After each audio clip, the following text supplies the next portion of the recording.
காதல், லவ் இப்படி வரும்பொழுது, நம்மளுடைய சமூகத்தில ஆக்சுவலி என்ன நம்ம செய்றோம்னு பார்த்தீங்க அப்படின்னா, it is an emotional attachment with expectation.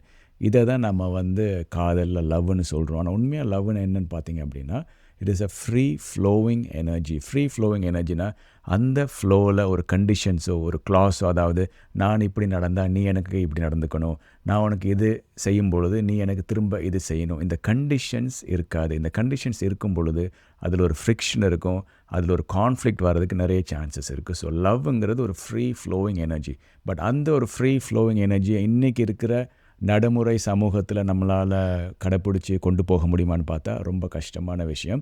But நம்ம புரிஞ்சிக்க வேண்டிய விஷயம் என்னென்னா, அந்த லவ்னு சொல்லிட்டு அதை ரொம்ப ஓவராக ஹைப் பண்ணி அதுக்கப்புறமா அதில் உடஞ்சி துவண்டு கஷ்டப்படுறதை தவிர்த்துட்டு இந்த ட்ரூ நேச்சரை நம்ம அண்டர்ஸ்டாண்ட் பண்ணணும். அதாவது நம்மளோட ரிலேஷன்ஷிப்பில் we have expectation and let us work through the expectation. அதாவது நம்மளோட எதிர்பார்ப்புகளை மியூச்சுவலாக ஒர்க் பண்ணி நம்மளுக்குள்ளே ஒரு ரெஸ்பெக்டை கொண்டு வருவோம். அதை புரிஞ்சுக்கிட்டோம் அப்படின்னா எல்லா ரிலேஷன்ஷிப்பும் மச் பெட்டராகவும் மச் ஹெல்த்தியாகவும் இருக்கும்.